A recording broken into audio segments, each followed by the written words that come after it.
Well, next to the skill of lip reading, which is a key part of a gripping new ITV drama, Code of Silence. Manchester actor Kieron is starring alongside Rose Ayling-Ellis, a deaf actor and a former winner of Strictly Come Dancing. And Kieron's been chatting to Elaine Willcox. So you lip read? Did you have lessons? Or? I just pick it up. Who is that? What's your name? Ian, that's his name. I got the job in a London accent, and then they met me and was like, how about Manchester? And I was like, funnily enough, I'm pretty good at that accent. Rose Ayling-Ellis, we all got to know her and love her in Strictly. She's an incredible actress. Tell us what it's like for you to work alongside her. I genuinely felt like I'd never been listened to properly until I worked with Rose. And I think that's why it was so easy for me to slip in to Liam through Rose, is he felt that. He'd never had that. The world ignored him all of his life. My younger son is deaf, and I work with a number of colleagues who are deaf on one side. And even I forget to talk straight and look at people when I'm talking. Was that a big part of the role? I was scared, you know, the first couple of days I was like, how is this going to work? Like, there's a great example, I think, where Andy Buchanan's and he says, and he's speaking and he looks away, I need to see you. That wasn't in the script.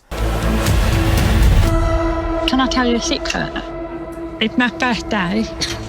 You started out as a boxer first. Started boxing at 5, first fight at 10. 10, yeah, boxing is my first love. By the time I was 21, I had about 60, 70 amateur fights, yeah. So you're lucky you didn't damage your face too much. Yeah, it's not too bad. So how did you go from boxing to acting? I really wanted to do a play in high school for Grease Lightning. I had the hair.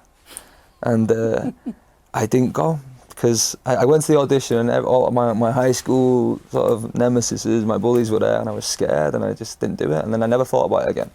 And then when I quit boxing, and it's a big thing when all your life people told you you're going to be something, and then you decide, I know I'm not, and you finally quit. I was working at a law firm at the time, and I was like, what have I always been good at? I've always been good at being what people wanted me to be. So I was like, right, I'm going to be an actor. And then I found the first 3 schools in the area. Did that at night school? I did that every Thursday, and I still work with Mark Hudson at Manchester School of Acting.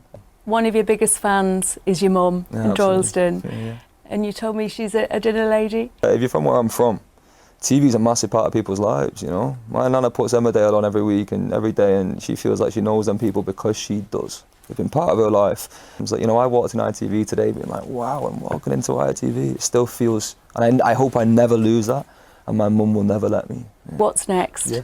They are looking for a new James Bond. We've had Daniel Craig from Chester, never a Manc James Bond. I've got a Bond in me somewhere, or at least a villain. But you know what would be maybe even better than Manchester James Bond? Code of Silence Season 2. Thank you for talking to us today. Thank you for having me. Watch Code of Silence, mate. Yeah, and it's out this weekend. Let's take a look at the weather. Here's Nick.